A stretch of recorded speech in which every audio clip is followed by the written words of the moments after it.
What's up guys, my name's Dychronic, host here on this Destiny 2 video. Today we're going to be talking about the top 5 weapons for PvP in Destiny 2's Forsaken DLC. Now, this is somewhat of a difficult one to make because of the fact that random rolls kind of throw this one for a loop. I can no longer say that weapon X is great and as soon as you get it and as soon as you go for it in the raid or whatever, you have it, it's amazing, use these perks on it that you can select from. And this, because of the fact there are random rolls, any 390 pulse rifle can kind of be like an Inaugural Dress as long as you have Outlaw and Kill Clip and maybe something else. So to say that certain weapons are just better than other weapons of the same type is going to be somewhat erroneous.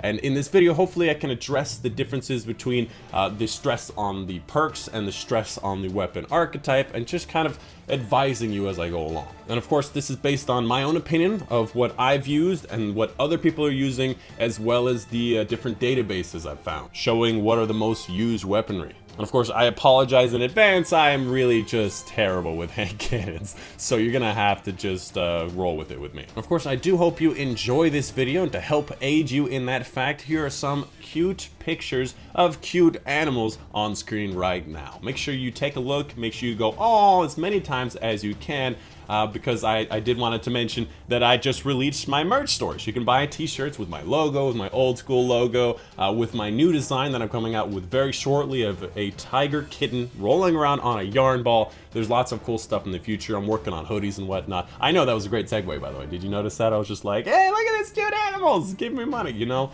Anyways, without further ado, let's go ahead and get into it with number 5 on this top 5 countdown. Is going to be the legendary auto rifle known as Ether Doctor. This weapon dropping very early in the game in the Tangled Shore. Anytime you have a chance of a legendary, this one has a chance of dropping, and I gotta say, a lot of people are overlooking it because of the fact that it's such an early game weapon, but this weapon can absolutely dominate when you're not very good with things like hand cannons, which is basically me, I guess. And if you're looking to use an auto rifle, this and the Tiger Spider are probably going to be your best bet.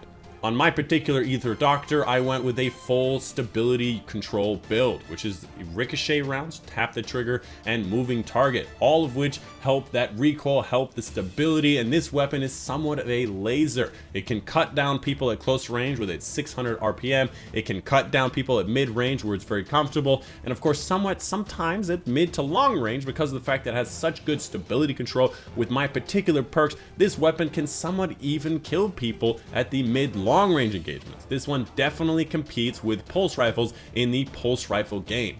Alternatively, you can use this standard complement of perks, go with a good reload perk like Outlaw, go with a good damage perk like Rampage or Kill Clip, and just go like that if you want, but in my opinion, it makes it a little bit difficult to recoil, and that will cut you down to the mid to mid close range. Next up, coming up at number 4 in this top 5 countdown is going to be the Crimson Exotic Hand Cannon. This is the only 3 burst hand cannon in the entire game, and the fact that it is a hand cannon means that it has less range but more damage, which makes it compete with the pulse rifle and not only compete at close range but dominate at close range because it does more damage at close range than pretty much every pulse rifle in the game, allowing you to compete with the pulse rifle and hand cannon meta that we're currently living in. And on top of that, this weapon has some of the best perks in the entire game. Things like Cruel Remedy, where kills with this weapon heal the wielder, and precision kills refill the magazine, allowing you to go on absolute tears and rampage, fighting multiple people at the same time or multiple people in a row without having to heal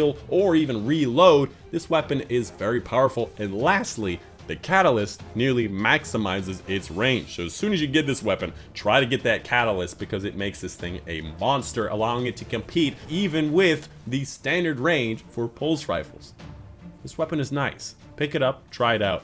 It's nice. Next up, coming up in number 3 in this top 5 is going to be the Chattering Bone Legendary Raid Pulse Rifle. Again, this weapon is from the raid, making it very, very rare. It's a 450 pulse rifle with obviously random perks on it, and it is incredibly useful to use. I've actually seen people use this thing, and for a 450 pulse rifle, it has very minimal recoil, making it very ideal for a lot of engagements in PvP. The preferred perks on this is going to be the standard complement that we use on all pulse rifles, that we use on all hand cannons, we use on all auto rifles. It's pretty much the same for all of them. We want a good reload perk, we want something to help with the range, and we also want something to give us extra damage like kill clip. And in my opinion, there are two basic ideals that you can have. Firstly, it's going to be a drop mag rangefinder kill clip. The second version, which is the more preferred version, is going to be things like ricochet round, outlaw, and kill clip. If you get any pulse rifles or anything similar to this, like replacing a one part with threat detector, you probably have got yourself a very powerful, very useful weapon. And as a last note on this, I've heard from some of my friends who have completed the raid that the raid weapons have a higher chance at dropping as a god roll weapon. They're more likely to use the perks that we prefer, so if you're concerned about that, you're actually going to be getting a boost to this weapon. So if you're doing the raid a lot, look out for this weapon. It's probably going to drop as something good. Coming up at number 2 in this top 5 countdown is going to be the Bygones legendary pulse rifle. Now this weapon can be found from the Gambit man, the Drifter himself, can actually be purchased straight from his inventory once you've gotten Infamy rank 12, and after that as a random drop from the Gambit drops at the end of the match. The standard version of it is very powerful, but of course the fact that it can be random rolled makes sure you get the standard complement that I just mentioned. Alternatively to this weapon, you can use the Inaugural Dress. Now the Inaugural Dress is a similar 390 pulse rifle, but it is in the secondary slot rather than the primary slot the Bygones is in. And the Inaugural Dress obviously comes with the God roll, which is going to be outlaw and kill clip. But obviously, because the Bygones is a year 2 weapon, it has a 4th column, allowing it to be better than the Inaugural Dress once you do get the God roll to drop. But honestly, the Inaugural Dress is just so nice. Honestly, don't even worry about the Bygones. If you don't have a Bygones, just use the Inaugural Dress.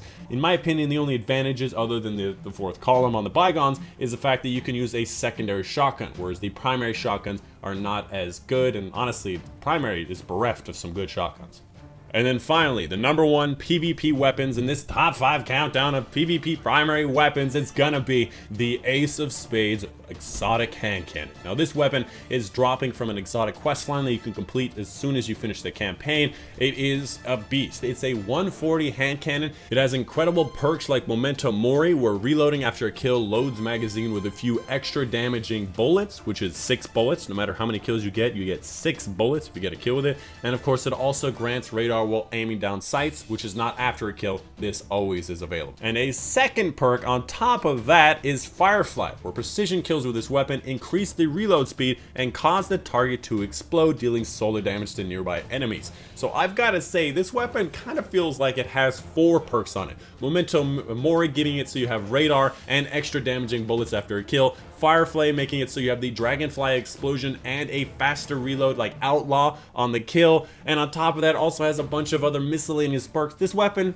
is ridiculous. I don't know how they can get away with it. This weapon obviously is not that dominating. You can use other 140s to compete against it, but the fact that it has so many amazing perks. I've always told you, you need something for a faster reload and you need something for extra damage. And the fact that it has that, and it also has radar and it also has the explosions from Dragonfly, this weapon has legit a god roll on it. That being said, I still am terrible with hand cannons, so I obviously have bad gameplay in the background, but don't judge it for that. This weapon is amazing, and pretty much anybody can get it. They also nerfed part of the quest line with the invader kills, so you no longer have to do just invader kills. So go ahead and go for it. This weapon is really nice, it's very useful, and it's still a very powerful weapon in both PvP and PvE. Honestly, Cade would be proud. And that's it. That's the top 5 for this video. I hope you guys did enjoy. Again, I do apologize for my ignorance across the fact that I haven't gotten every gun to drop, that I haven't gotten every permutation of random rolls to drop. This game takes a lot of hours across many months, maybe even years of your life to explore